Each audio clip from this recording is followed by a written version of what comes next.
비가 온다. 그만데 왜 난 더 젖어 있는 기분이지? 아저씨, 아직도 여기 붙어 있어요? 보기 좀 민망한데. 박도현 씨, 주제 파악 좀 해. 당신 시대는 끝났어. 이혼 서류는 거기 떨어졌어요. 빗물에 잘 서치겠네. 난 정말 끝인가? 내 이름은 박도현, 44이다. 서울 강남에 사무실을 둔 상업 건축가이자 겉보기엔 남부러울 것 없는 평창동 단독주택의 주인이다. 지금 나는 정막이 감도는 서재에 앉아 12년을 함께 산 아내 이수진이 보낸 이메일 한 통을 뚫어지게 바라보고 있다.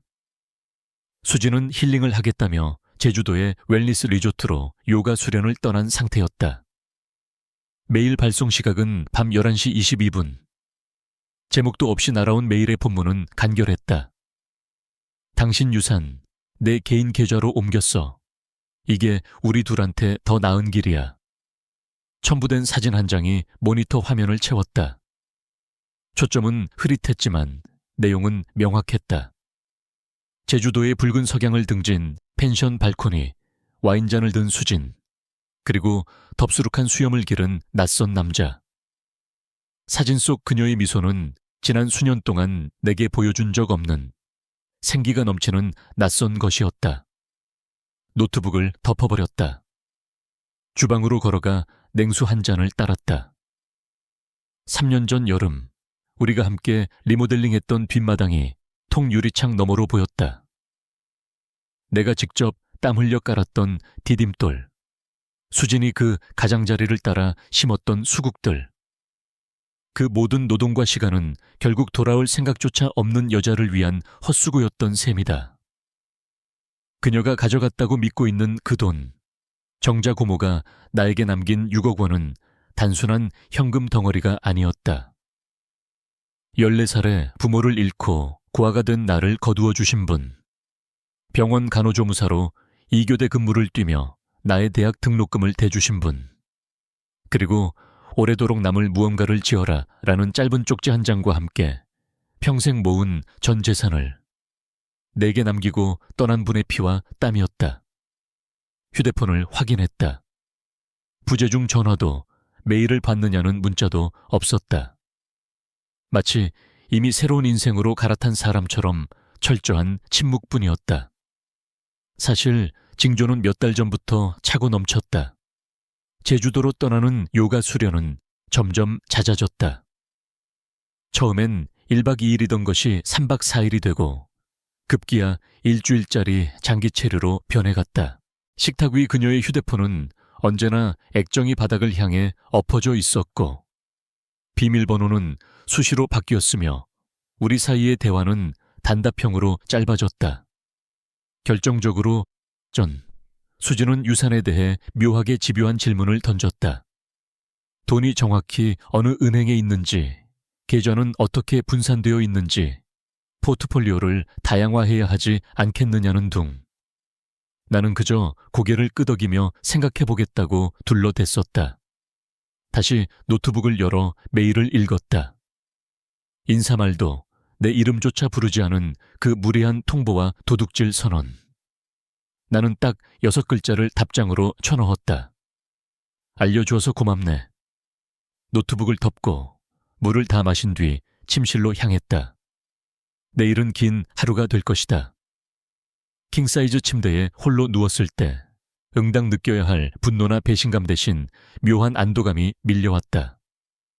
그녀가 돌아오지 않는다는 사실 때문에 오히려 잠이 더 잘 올 것 같았다. 수진이 꿈에도 모르고 있는 사실이 하나 있다. 나는 이미 몇 달 전부터 썩은 내를 맡고 있었다는 것. 그리고 그녀가 탐내던 그 유산은 애초에 그녀가 짐작한 곳에 있지도 않았다는 것. 그녀의 어설픈 횡령 시도는 그저 내게 필요한 완벽한 명분을 쥐어주었을 뿐이다. 우리가 처음 만난 건 15년 전 부산에서 열린 건축산업 박람회였다. 당시 그녀는 자신의 웰니스 브랜드를 런칭하며 첫 오프라인 매장을 설계할 건축가를 찾고 있었고, 나는 경력 5년차 오피스 빌딩이나 주차 타워 따위가 아닌 진짜 내 작품을 짓고 싶어 안달난 젊은 건축가였다. 우리는 3년 만에 결혼했다.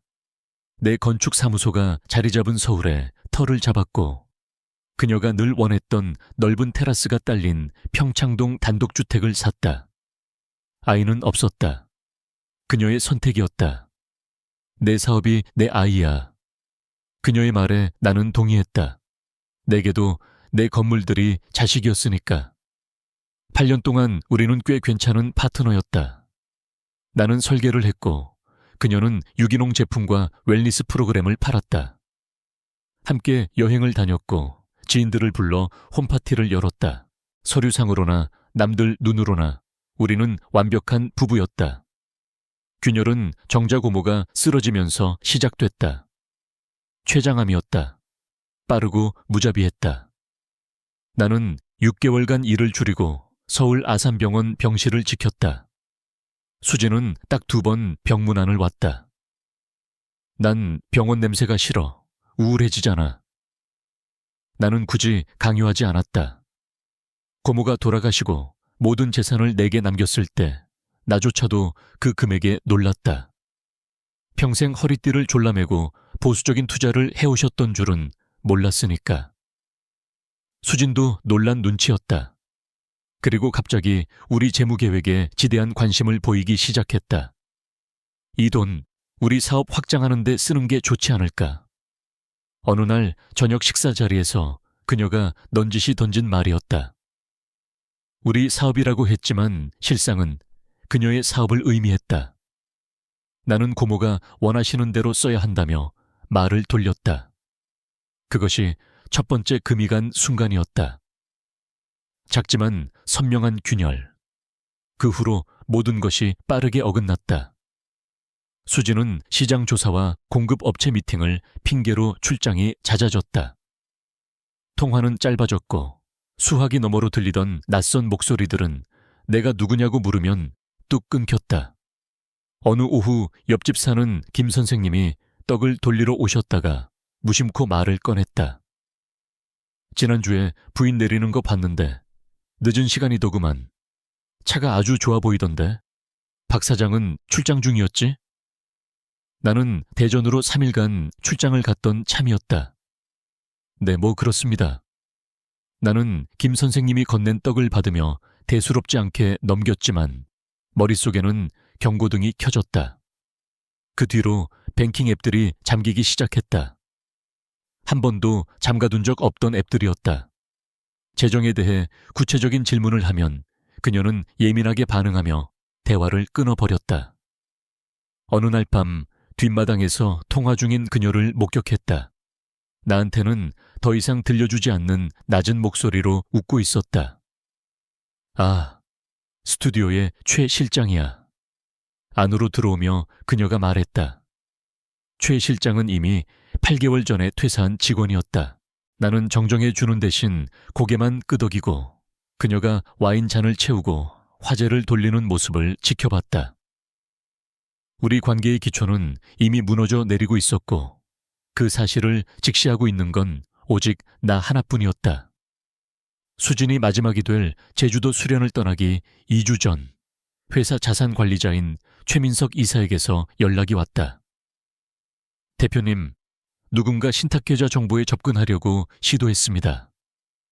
대표님 개인정보를 이용했는데 보안 질문을 통과하지 못했어요. 어떤 계좌지? 알면서도 물었다. 고모님 유산이 묶여있는 신탁계좌입니다. 주민번호 뒷자리를 입력했는데 2차 인증에서 막혔습니다.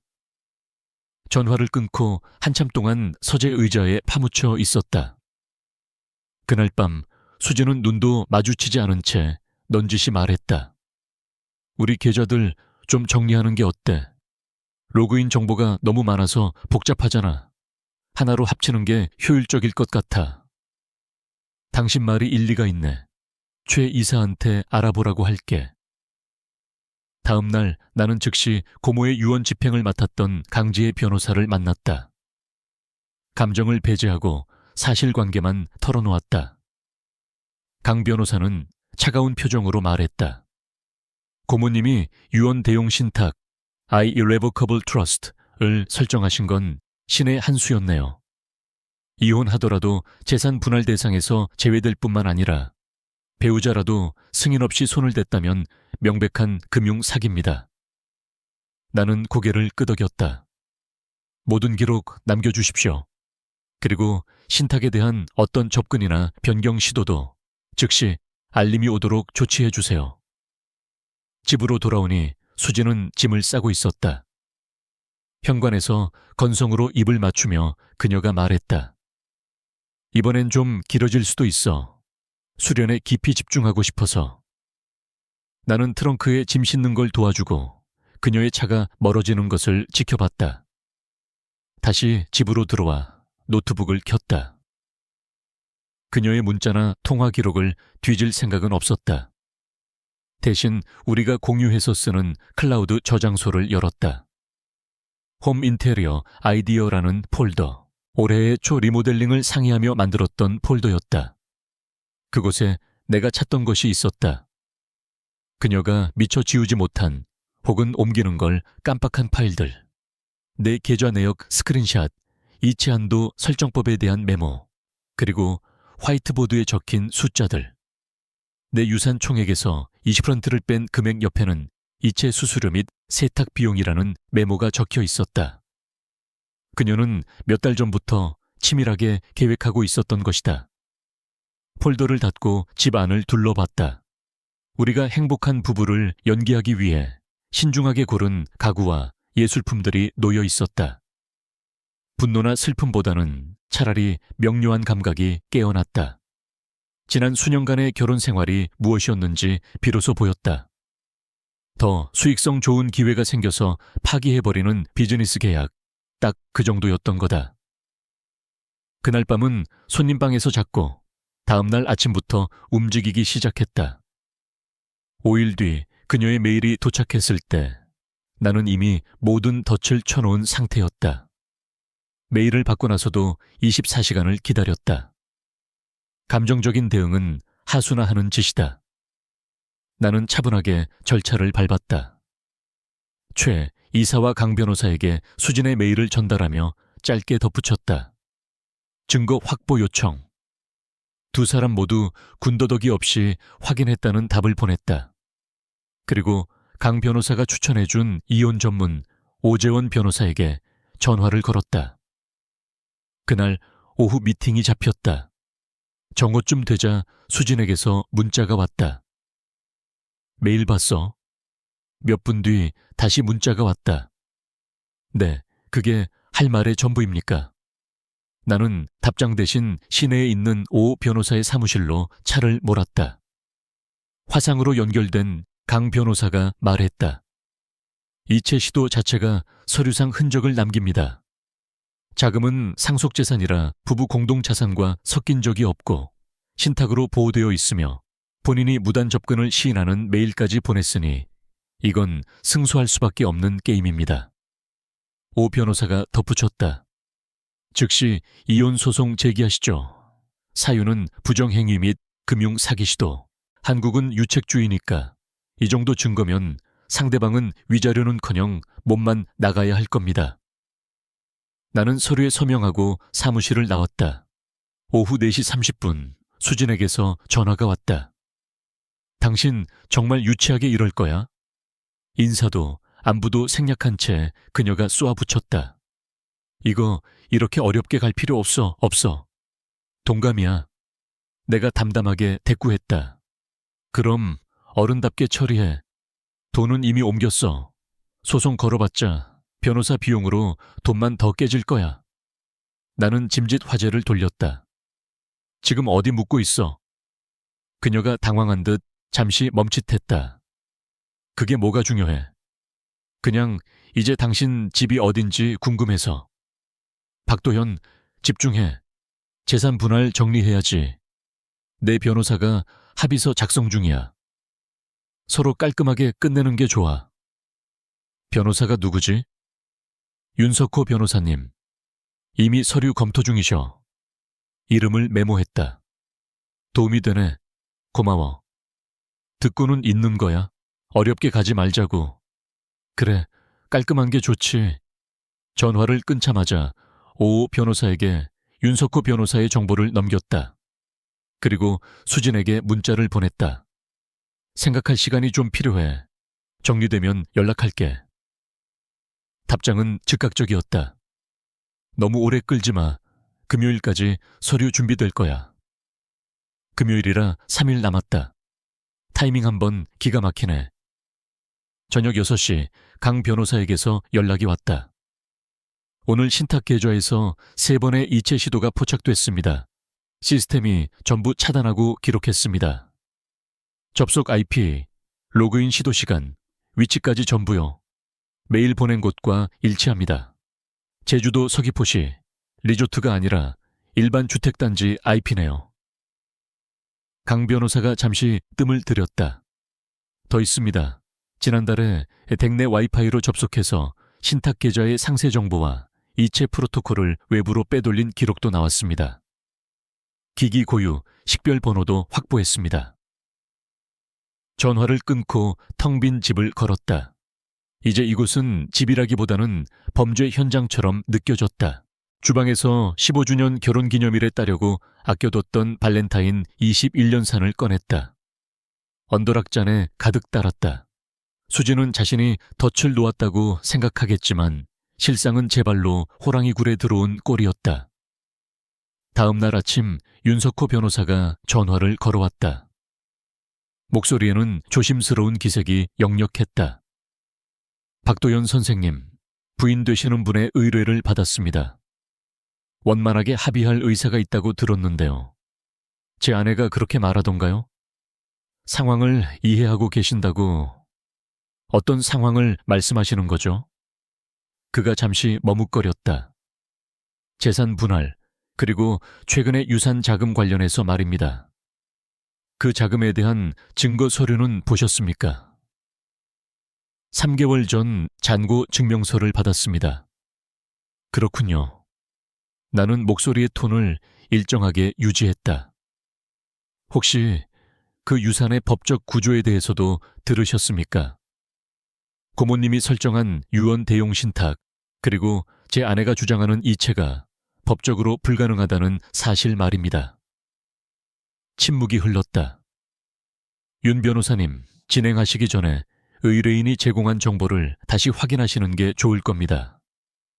제 변호사가 오늘 중으로 관련 서류를 보내드릴 겁니다. 전화를 끊고 나는 우리가 수년간 주거래 은행으로 이용해 온 지점으로 차를 몰았다. 2년 전 대출 연장을 도와줬던 지점장이 반갑게 맞아주었다. 공동계좌의 최근 거래 내역을 좀 보고 싶습니다. 지점장이 모니터를 스크롤하다가 표정이 굳어졌다. 박 사장님, 최근 3개월 동안 꽤 큰 금액이 인출됐네요. 얼마나 됩니까? 그가 모니터를 돌려 보여주었다. 처음엔 200만 원, 200만 원, 350만 5만 원, 그러다 단위가 커졌다. 가장 최근인 2주 전에는 5천만 원이 한 번에 빠져나갔다. 이 돈이 들어간 계좌, 우리 은행입니까? 지점장이 확인했다. 아니요, 타행입니다. 제주저축은행이네요. 처음 들어보는 은행 이름이었다. 나는 지난 6개월간의 거래 내역을 전부 출력해 달라고 요청했다. 프린터가 위인거리며 내 결혼 생활의 실체를 토해내는 동안 오재원 변호사에게서 문자가 왔다. 윤석호 변호사 측에서 급하게 미팅을 요청해 왔습니다. 목소리가 완전히 딴판이더군요. 다시 오 변호사 사무실로 돌아왔을 때 퍼즐 조각은 완벽하게 맞춰졌다. 제주저축은행 계좌는 8개월 전 이수진 단독 명의로 개설되어 있었다. 등록된 주소지는 제주도 서귀포시의 한 오피스텔. 우리 공동 계좌에서 야금야금 빠져나간 돈은 총 1억 8천만 원에 달했다. 그녀는 내 돈으로 나 몰래 나와는 전혀 상관없는 새로운 인생을 착실히 준비해 오고 있었던 것이다. 우리가 은행 기록을 검토하고 있을 때 스피커폰 너머로 윤석호 변호사의 다급한 목소리가 들려왔다. 신탁 관련 서류를 확인했습니다. 제 의뢰인이 재정 상황, 특히 해당 자금에 대한 접근 권한에 대해 사실과 다른 정보를 제공한 것 같군요. 오 변호사가 차분하게 받아쳤다. 그렇다면 상황 파악이 되셨겠네요. 윤 변호사는 꼬리를 내렸다. 새로운 정보가 드러난 만큼 양측 모두를 위해 접근 방식을 재논의했으면 합니다. 오 변호사는 단호했다. 제 의뢰인은 이미 금융사기 및 횡령을 사유로 이혼 소송을 접수했습니다. 서류가 모든 것을 말해주고 있죠. 통화가 끝나자 오 변호사가 나를 보며 말했다. 오늘 안으로 수임 포기할 겁니다.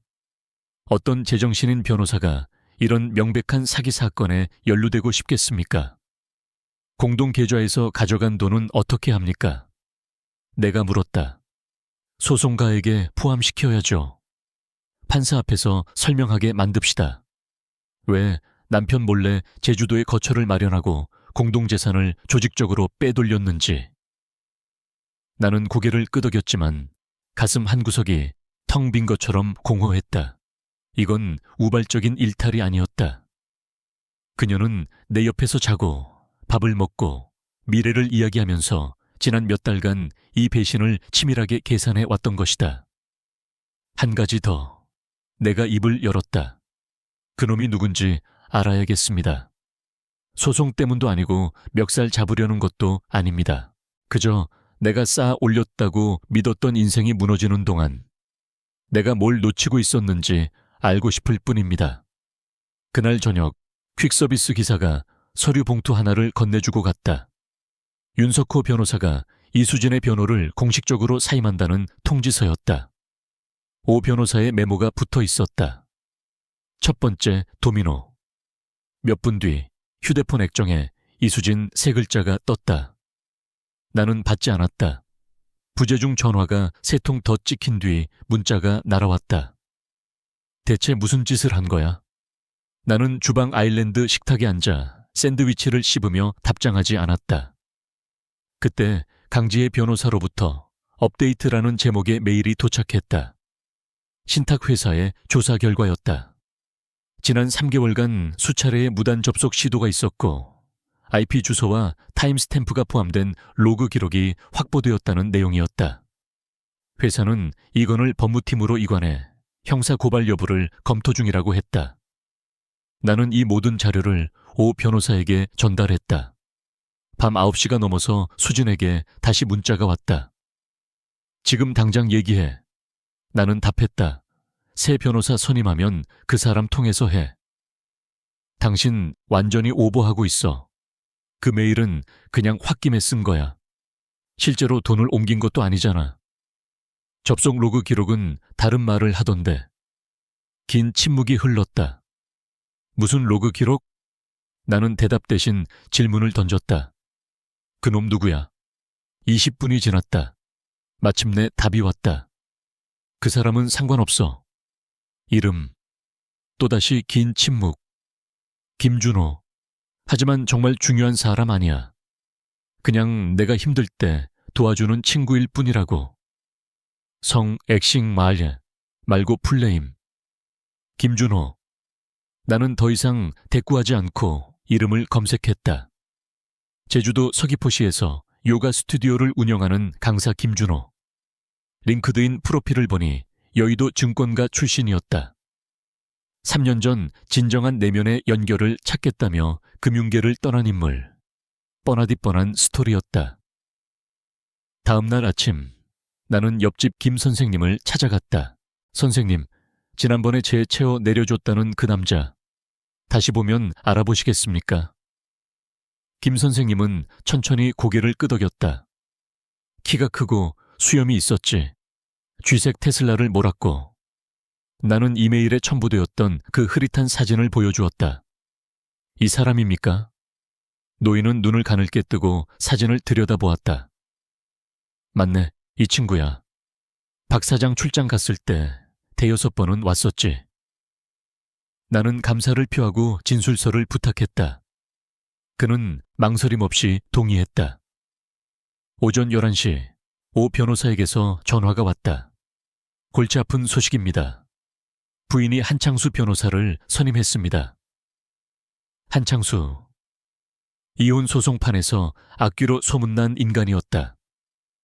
수임료는 비싸지만 수단과 방법을 가리지 않고 의뢰인에게 유리한 판결을 받아내는 걸로 유명했다. 한 변호사 측에서 재산 분할 청구 소송에 대한 긴급 심리를 요청했습니다. 부인이 모든 재정적 결정은 합의해 이루어졌다는 증거를 가지고 있다고 주장한답니다. 심리가 언제입니까? 월요일 아침입니다. 3일 남았네요. 나는 서귀포의 오피스텔, 제주저축은행 계좌, 그리고 내가 없는 사이 내 집을 드나들었던 김준호라는 남자를 떠올렸다. 한창수 변호사에게 생각할 거리를 좀 던져주죠. 그날 오후 오 변호사는 퀵서비스로 한창수의 사무실에 두툼한 서류 뭉치를 보냈다. 신탁계좌 무단 접속 로그, 공동계좌에서 조직적으로 돈을 빼낸 은행 기록, 서귀포 오피스텔 임대차 계약서, 김준호의 방문을 목격한 이웃의 공중 진술서, 그리고 결정적으로 수진이 홈 인테리어 폴더에 숨겨두었던 내 계좌 해킹 메모 스크린샷까지. 오후 5시 한창수 측에서 급하게 합의를 요청해왔다. 충분히 봤다더군요. 오 변호사가 전했다. 깔끔하게 갈라서 자고 합니다. 부인이 이미 가져간 돈은 그대로 두고 더 이상의 청구는 안 하겠답니다. 대신 집과 나머지 유산은 전부 대표님이 갖는 조건으로요. 역제안하세요. 내가 말했다. 공동계좌에서 빼간 돈의 절반, 정확히 9천만 원 반환하라고 하십시오. 그리고 비밀 유지 서약서 NDA 작성하고. 그러면 사기 및 횡령건으로 형사고발은 안 하겠다고. 오 변호사가 눈썹을 치켜 올렸다. 더 받아낼 수도 있습니다. 더 원하지 않습니다. 그냥 끝내고 싶습니다. 월요일 아침 법원 조정실에는 판사도 구경꾼도 없었다. 수진과 한창수 변호사가 들어왔을 때 오 변호사는 이미 합의서를 테이블 위에 올려두고 있었다. 수진은 24시간 내에 9천만 원을 반환하고 향후 유산이나 기타 자산에 대해 일체의 청구권을 포기하며 우리 결혼 생활이나 이혼에 대해 누구에게도 발설하지 않는다는 조건이었다. 나는 유리벽 너머로 그녀의 표정을 지켜봤다. 오 변호사가 증거 파일들을 하나씩 펼쳐 보일 때마다 그녀의 얼굴에서 도끼는 사라지고 당혹감과 패배감이 그 자리를 채웠다. 그녀는 내가 앉아있는 방 쪽을 힐끔 보더니 황급히 시선을 돌렸다. 한창수 변호사가 그녀의 귀에 무언가 속삭이자 그녀는 힘없이 고개를 끄덕였다. 10분 뒤 그들이 내 방으로 들어왔다. 제 의뢰인이 조건에 동의합니다. 한 변호사가 사무적으로 말했다. 수진은 내용을 읽지도 않고 합의서에 서명했다. 손이 떨리고 있었지만 펜을 쥔 힘은 단호했다. 나도 내 몫의 서명을 마치고 준비해온 흰 봉투 하나를 테이블 위로 미끄러뜨렸다. 이게 뭐지? 그녀가 처음으로 입을 열었다. 비밀번호들이야. 내가 말했다.